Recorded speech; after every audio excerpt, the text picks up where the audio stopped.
Good morning, good afternoon, rather. I'm R.C. Blakes, and I am so happy to be able to share with you today. I'm going to jump right in. This is your first time checking out my channel. I'm a pastor and I'm an author, and I wrote this book entitled Queenology. This book is actually the follow-up book to another book I wrote entitled The Father-Daughter Talk. Now, The Father-Daughter Talk was written at a time many years ago, well, a lot of years ago,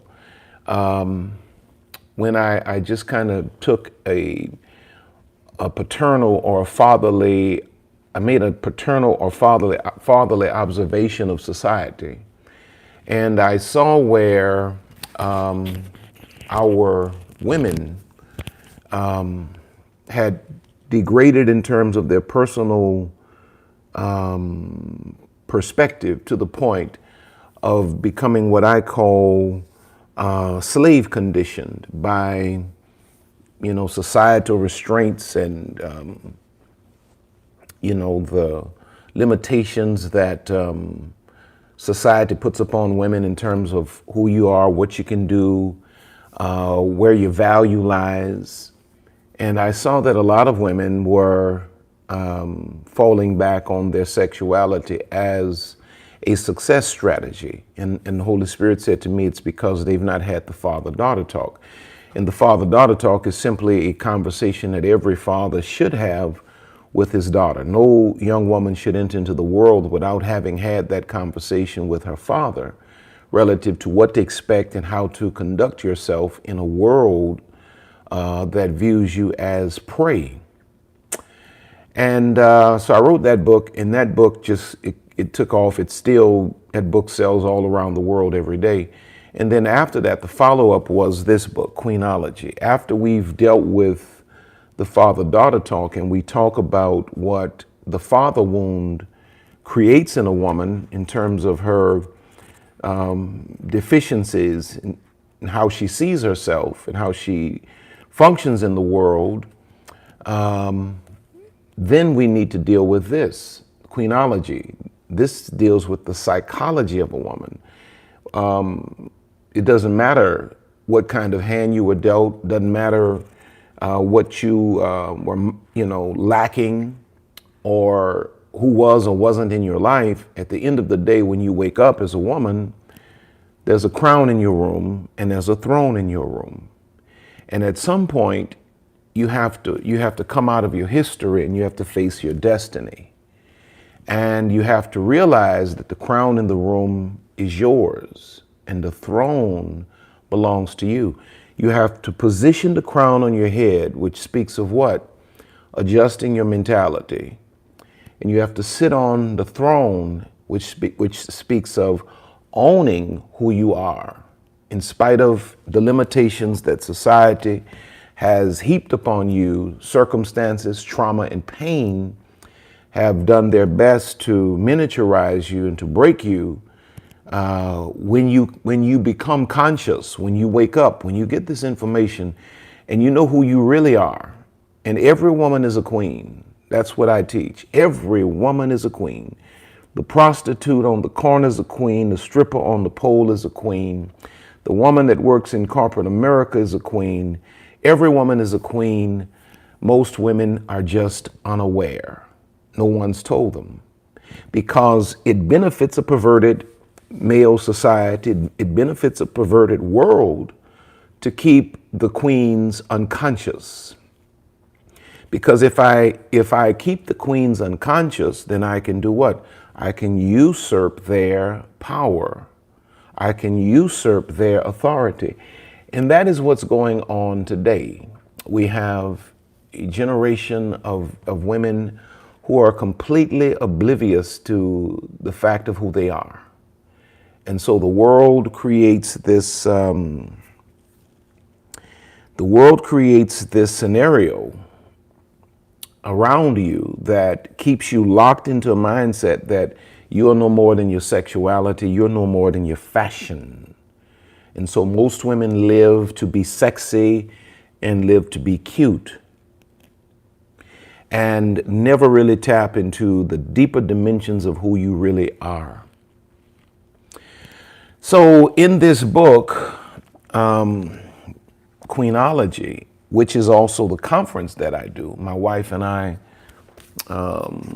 Lisa and I do together, in this book and in this conference, there are 5 basic tenets or principles that are communicated. Though in the book we have multiple chapters, many more chapters than 5. The book and the conference speaks to basically 5 tenets. If you take it all and you boil it down, it boils down, in my opinion, to these 5 tenets as I have, combed through this, and this is the product of my own heart. And a tenet is a principle or a belief. It is especially one of the main principles of a philosophy. And Queenology is a philosophy about living. It is a principle for life, and it's based in, sometimes I get pushback from people, especially my religious people. I'm a pastor, by the way. I'm no counselor, I'm no therapist. I'm just a pastor. All of my training has been theological, but my life has been experiential. And so I learn from just living. At this point, I'm 55 years old.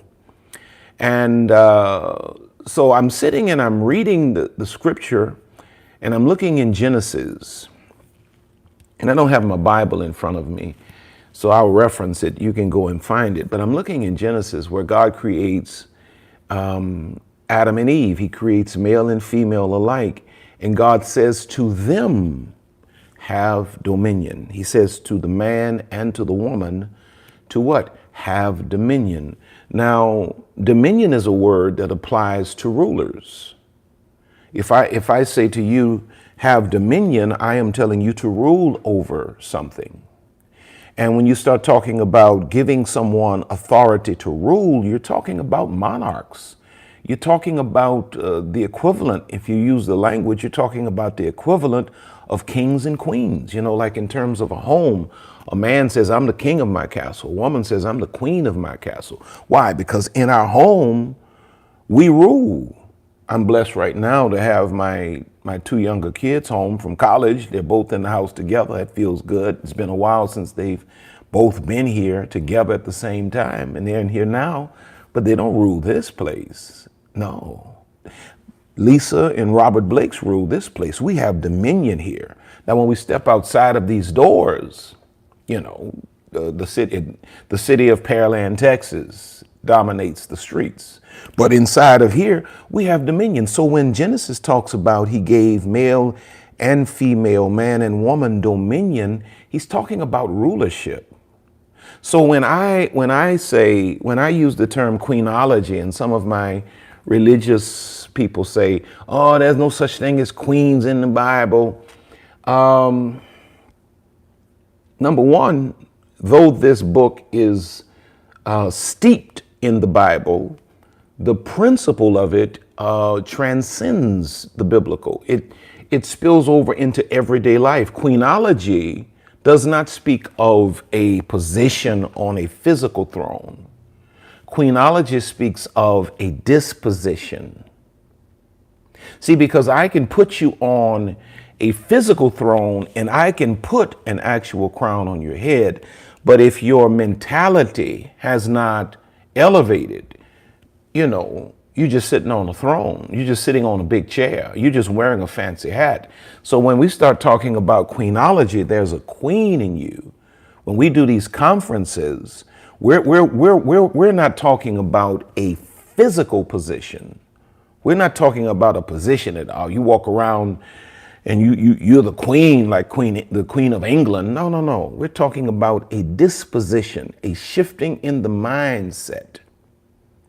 A shifting in the mindset of every woman that says, what? I'm better than this. This behavior is beneath me. This relationship is beneath me. I'm a queen. I deserve X, Y, Z. Queens are not governed by clowns. Queens are only sensitive to the voices of kings. It's a mindset that we're working on. You understand? It's a mindset. So when you see on social media or wherever, queenology, queenology, queenology, I'm sharing this with you so you can kind of understand what it's all about. It's kind of, I guess this is a good way to describe it. It's introducing most women to themselves for the first time.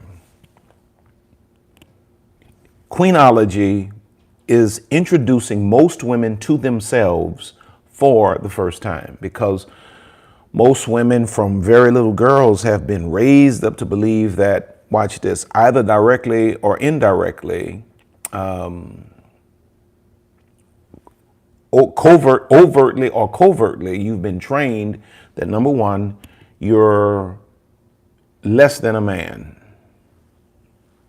And when you go back to the book of Genesis, God told Adam, he created Adam first. He told Adam to dominate everything, the animals, the fish, the birds, and all of that. He never told him to dominate Eve.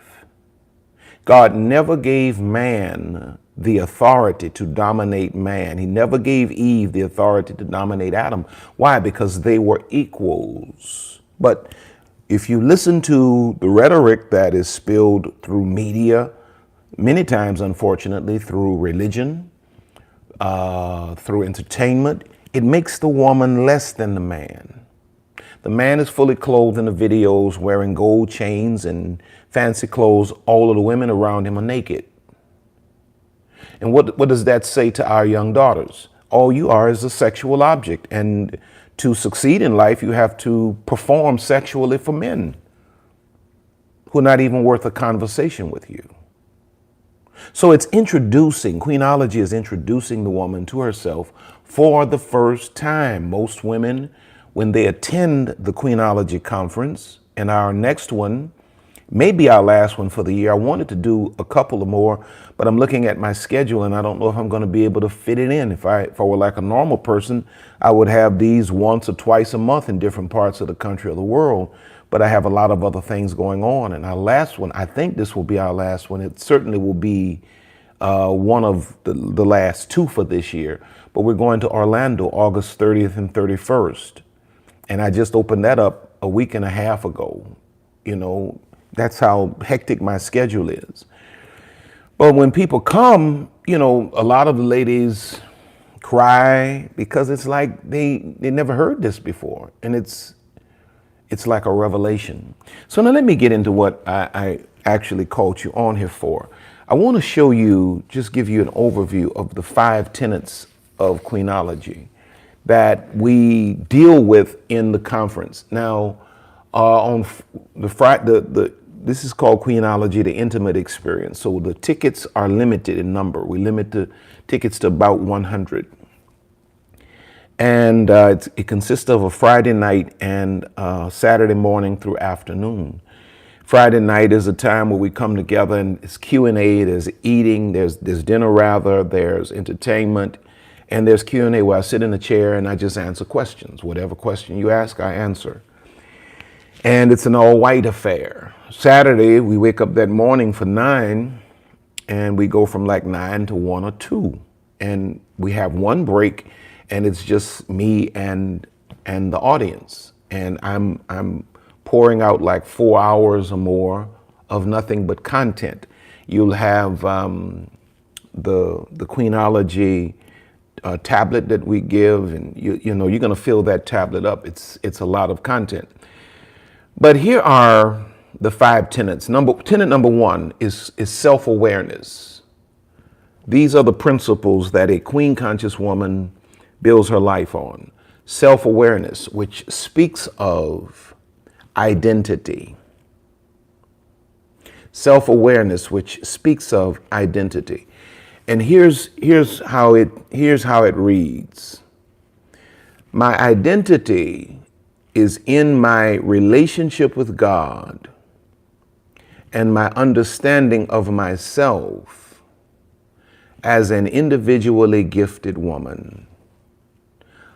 I am not defined by what I do, what I have, or who I am with. I am a single, distinct, and limitless individual. That's tenet number one, self-awareness. So that's the first part we work on. And I think that's probably, I think that's probably the largest block of content is in dealing with tenet number one, self-awareness, identity, and working to get the ladies to understand that they are not defined by what they do, you know, or what they have. You're not defined by, because when a woman is not conscious of the value she has innately invested in her by her creator, what she does is she excels in career, she excels in education, she excels in all of these things because she's searching for fulfillment in performance, or she's defining herself by what she does, titles and what have you. And she gets those things, and then she realizes the void is still there. It's because that void was never intended to be filled by what you do. And then you have the next woman who defines herself by who she's with. So you have the woman that defines herself by what she does. I'm this, I'm that, this is my title, this is the power I have, and she's still miserable because she's empty. And then you have the other woman who defines herself by who she's with.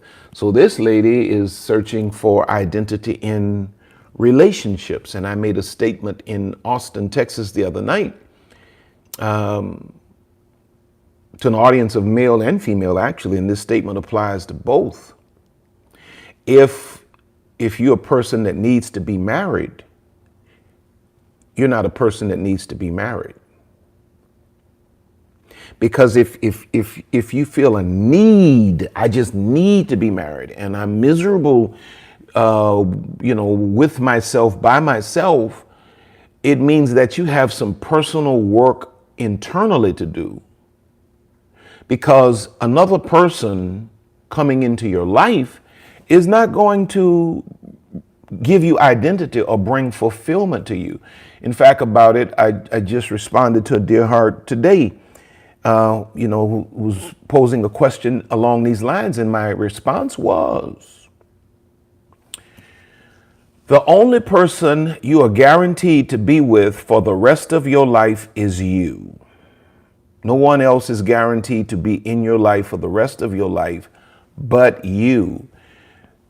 You had better get busy learning to be happy with you, finding your sense of identity and self-awareness, because you're the only person that's guaranteed to be in your life for the rest of your life. Your parents, your children, your boyfriend, your husband, your wife, they're not guaranteed to be in your life for the rest of your life. The only person that's guaranteed to be there is you. And the reason we have so many people that are so miserable as individuals is because they find their value in what they do. So if they're not doing, okay, if you lose your job as a woman, what becomes of you? Have you lost your identity because you don't go to that building and go to that office anymore? If your man walks out on you, have you lost your identity because you no longer have the ring and you no longer have the last name? What becomes of you? And then it says at the end of the principle, at the end of the tenet statement, it says, I am a single, distinct, and limitless individual. I am a single, distinct, and limitless individual. You must, one of the things we teach is that every woman, and this of course applies to men as well, but we're talking about queenology here. Every woman must invest herself in to the discovery of her own individuality. And the way we we teach, or the way we illustrate individuality is like a pair of shoes, you know. And I guess this would model a pair of shoes. You have a left shoe, distinctly a left shoe and a right shoe. In fact, about it, if you remove the right shoe, you still be able to define the left shoe as a left shoe. And it's a whole left shoe. It's not just a sole, it's not just strings, it's not just a heel, it's everything that goes into a shoe. It's a complete and whole. It is a distinct individual unit by itself that has an identity as it stands alone. It is a left shoe. You then bring into the equation a right shoe, which is a distinct individual unit by itself. It is a right shoe, whole, sole, heel, canvas, strings, everything that goes into a right shoe. There's no mistaking it. This is not a left shoe. This is a right shoe. This is not a right shoe. It's a left shoe. All right. Or did I say that wrong? This is not a left shoe. It's a right shoe. This is not a right shoe. It's a left shoe. Now, when you bring them together and they're both whole, they then become together what they could have never been individually. They become a what? Pair. But you cannot create a pair until you have two individual wholes. So if I have a whole left shoe and I bring a half of a right shoe and put it in a box and try to sell it as a pair, somebody has a lawsuit, because that's not a pair. It takes an individual whole right shoe, individual whole left shoe, brought together, put in the same space called marriage or relationship to create a pair or a union or a relationship. Anything short of that is a situationship. But self-awareness, you know, bringing a woman to a place where she knows herself, loves herself, learns to be happy within herself, finds all of the happiness she needs from within herself and her creator, and then knows how and who to let into her life to perpetuate the happiness that's already generated within herself, because she's so self-aware. Then tenet number 2 is self-mastery, which speaks of discipline. Self-awareness speaks of identity. The second tenet is self-mastery, which speaks of the woman's discipline, the queen's discipline. And here's how the tenet reads. I am in control of myself. No one has access to my controls. I am mastering my emotions, relationships, sexuality, spirituality, and financial choices. Self-mastery. So we outline a few things there. Emotions. If you're out of control emotionally as a woman, you've not mastered yourself. Queens do not have what's the word I'm looking for? The luxury of going on emotional, being emotionally out of control. Queens don't have that luxury, because queens are in control of too much, and too much rides on the stability of the queen. The kingdom rides on the stability of the queen. So queens don't have the luxury of having emotional meltdowns. Queens learn sooner than later how to master their emotions. Queens can feel something and the world will never know it. Queens maintain a circle where they vent. Queens don't vent on social media. And I know that stung a lot of you. Queens don't get on Facebook or Instagram and vent everything that's going on in their lives, because queens master their emotions. Queens master their relationships. Queens don't just have random people running in and out of their lives, wrecking and pillaging and plundering, one clown after another in the crown, running through your life, taking, breaking you, and you keep on going through the same cycles over and over again. Queens master their relationships. Queens may make a mistake one time, but then she steps back from that and she learns. And then she begins to interview the next man. She begins to ask him questions because queens understand that questions reveal motives. And if she's going to master this relationship, she has to get to the bottom of the man's agenda. And any man that has the wrong agenda, queens know that questions will run him off quick, fast, and in a hurry, because clowns don't like questions, because especially when queens ask questions that only kings can answer, clowns will move on. Because queens master their emotions, they master their relationships, and they master their sexuality. They master their sexuality. You learn to get a handle on that thing. You don't allow soul ties and all of this other stuff that keeps so many women caught up in cycles that are so self-destructive. You don't allow that. Spirituality, and then financial choices. Queens definitely master their money. Queens don't play with the bag. Queens master their money. Queens are not running up and down the street buying stuff they really can't afford, trying to impress people who really don't matter. A queen would buy a modest outfit at a modest price, keep it clean, look good in it, and have something in the bank, rather than walking around here with all of this stuff on a $2,000 bag with $20 in it. That's not the mentality of queens, because queens have self-mastery. They have self-mastery. In other words, queens build their lives where they are sustained within themselves in their relationship with God.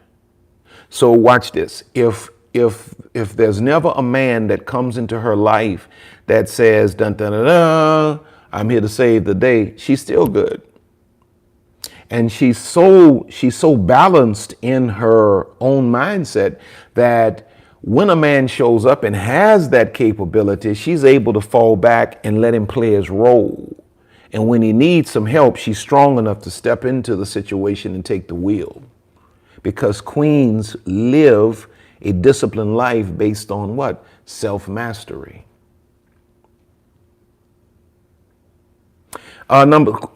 Tenet number 3, we only have 5, self-sufficiency, which speaks of what? Independence. So we go from self-awareness, identity, self-mastery, discipline, self-sufficiency, independence. Here's how the tenet reads. I am capable and I am motivated to trust God and to be the source for my life and its necessities. I will not beg or plead with inferiors to do for me what I will do for myself. I am self-sufficient. That kind of speaks for itself, right? That, as a queen, you live your life, and I alluded to it really. You live your life in a fashion that you and God are what you depend on. You're not sitting around, hoping and praying that some man finds you cute enough and he has enough money to take care of you. That's great if you got that, but you shouldn't be a woman that needs that. You should be a woman that lives her life and builds her life for a level, a measure of self-sufficiency, that I can take care of myself. I thank God for my wife, and I take care of my wife. When my wife got pregnant with our baby daughter, who's now 21, I think she's 21, maybe 22. She's getting old. She pulled away from her career to take care of her. Then she got pregnant again with my son, and she's been working with me ever since. But my wife doesn't, even though I take care of my wife can take care of herself. She is self-sufficient. I remember when Hurricane Katrina hit the city of New Orleans, I was 40 years old, and all of my ministry was gone. So my livelihood was gone. And my wife said to me, she said, well, I can go get a job and take care of us. And I wouldn't have it any other way. I wouldn't have it any other way. This is the wrong world for a woman to be in, who's sitting around hoping and wishing and praying that somebody's going to come in and save the day for you. It's the wrong world for that. And there are too many opportunities. You got real estate you could be investing in. You can learn how to work the stock market. I mean, there's just so much you can be doing. You know what I mean? Online businesses you could be developing. You should have 3 or 4, 5 different revenue streams, making certain that you are what? Always good. Not sitting around just cute. All I'm focused on is being cute. Baby, you got to be profitable. So you don't understand this until you put everything you got, all your eggs into the basket of a relationship that falls apart on you. In fact, it doesn't even fall apart. It just leaves. Overnight, homeboy fell in love with somebody else and he's gone. He and his bag are gone. And now you sitting there crying, but you broke because you have not spent any time building your life to be self-sufficient. Every woman, I teach my daughters this, every woman in today's world, every woman needs to make certain that she can always take care of herself. Don't ever let a man talk you out of finishing school. Don't ever let an unproven man talk you out of quitting your job. You don't quit your job for somebody you living with. You know, I'm old school, so I don't believe in that living with stuff. No way. If we're gonna live together, we may as well be married. It's the same thing. It's the same thing. You're gonna let somebody talk you into living with them. You having sex with them every day. You washing their clothes, cooking their food, and then they gonna talk you out of your job. What is that? That's just a trap to make you what? Dependent, to tie your life up. Then I can abuse you like I want to abuse you because now you're depending on me. You never want to be in a place. You want to always, as a queen, you want to be in a place of self-sufficiency, independence. When you look in the Bible, Proverbs 31, you see what we typically call the virtuous woman. That woman had a husband that was a big shot, and yet that woman had her own businesses, and she made her own money, managed her own money, took care of her children, had employees, took care of the less fortunate, took care of her children. But she was self-sufficient. Even though she had a man that could provide every and anything, she was self-sufficient. So I'm not impressed with you walking around with your Chanel bag and you have no revenue stream, or you have no ability to create one if you needed to. I'm not impressed with that. Because queens are self-sufficient. So, okay, watch this. Self-awareness, number 1, speaks of identity. Tenet number 2, self-mastery, which speaks of discipline. Tenet number 3, self-sufficiency, which speaks of independence. Tenet number 4, self-projection, which speaks of confidence. Now let me read the tenet for you. I will never be invisible in any space because I have presence. I make a statement without ever saying a word. I will assert myself whenever necessary and will leave my mark with grace, humility, excellence, and kindness. Self-projection speaks of confidence.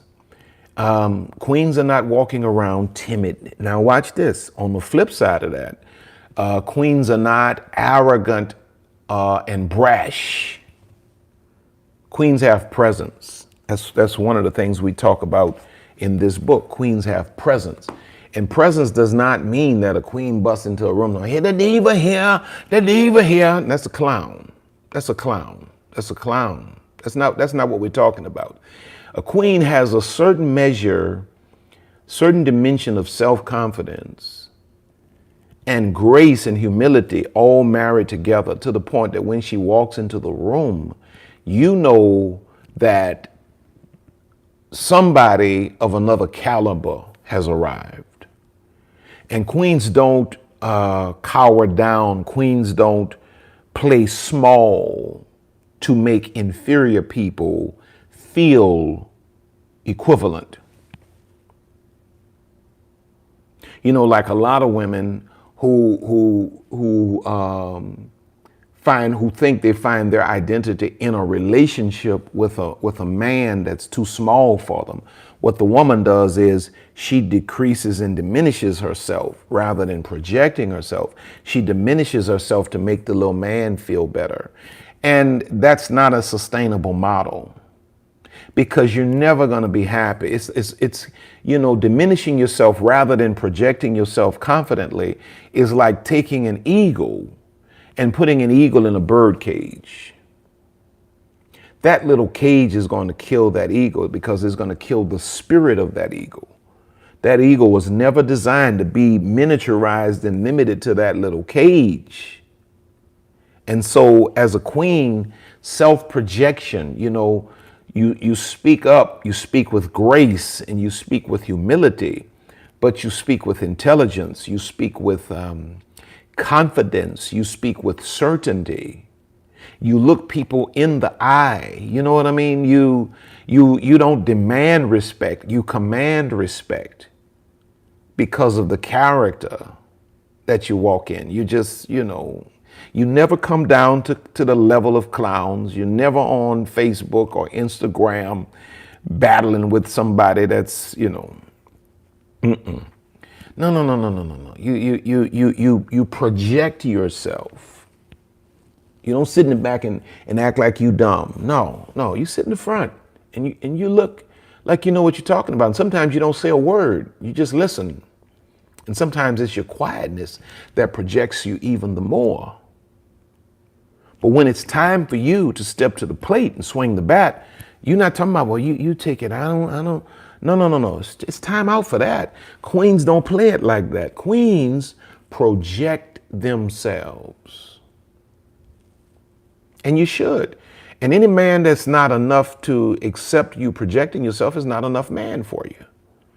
Bottom line. So a lot of y'all try to figure out, why is it that, your girlfriend got all of these cats hollering at her and ain't nobody hollering at you. When men don't holler at you, it's because they're intimidated by you.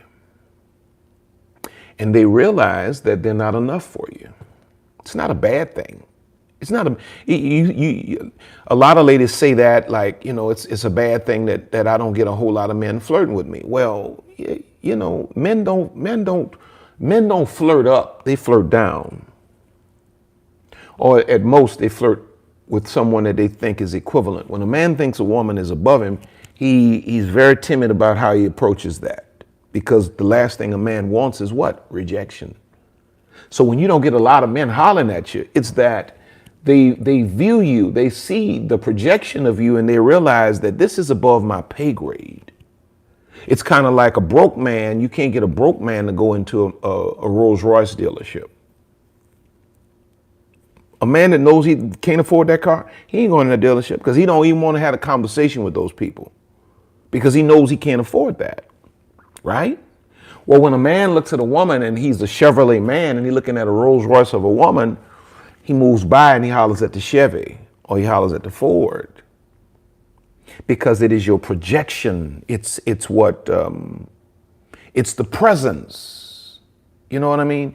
It's the presence that you have as a queen, when you know who you are and you walk in it and you own it. It's the presence that you have. That's why you don't get a bunch of men hollering at you. Seeing what the world says to you is that if a bunch of men don't holler at you, mean you're not cute.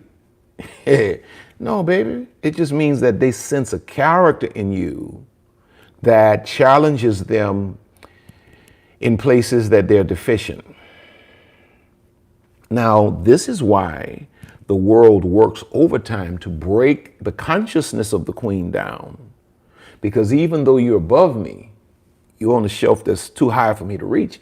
If I can break you down and make you believe that you're less than you are, I can bring you to a place where I can usurp your power.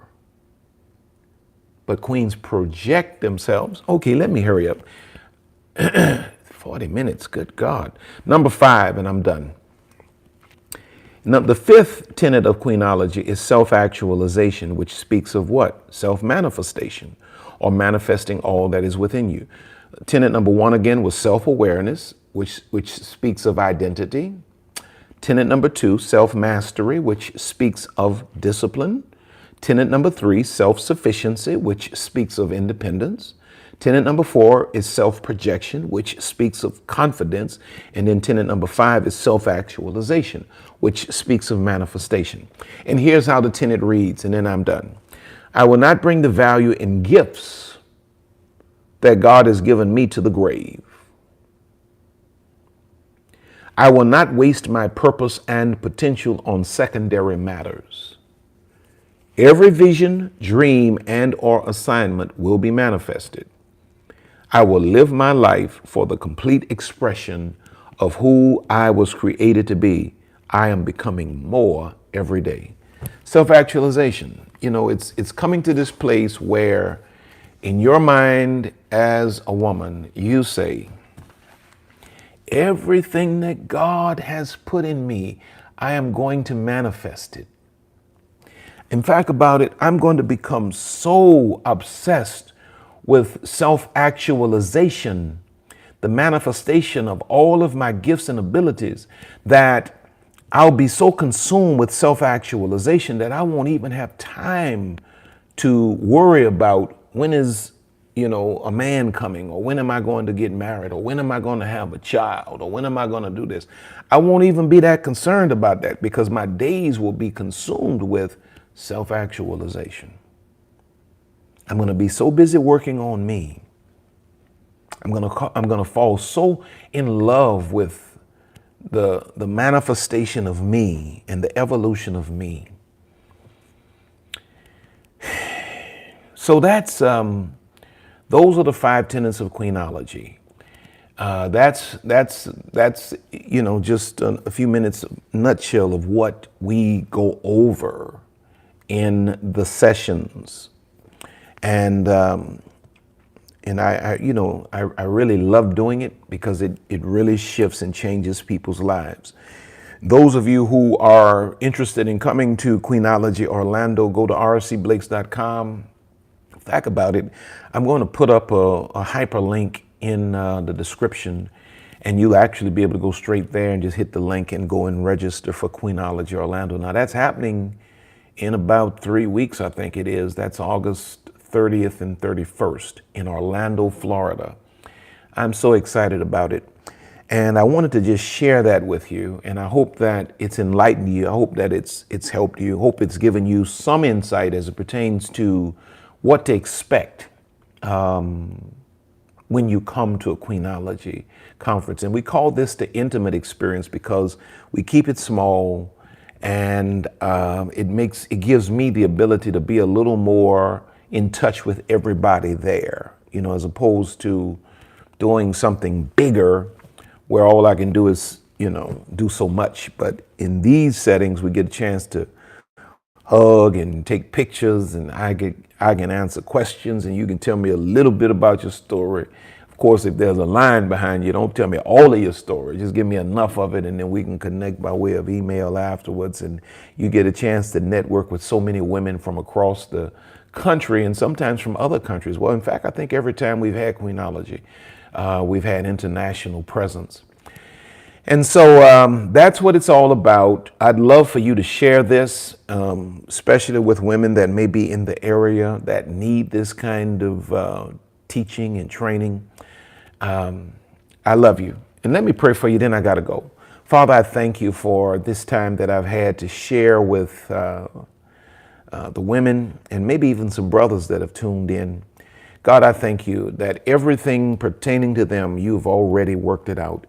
I thank you, God, for making all of the adjustments in our mindsets, bringing us, dear God, to the place, the level that you've called us to be.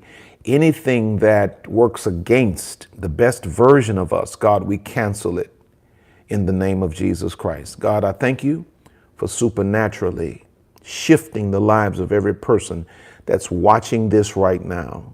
Supernaturally, God.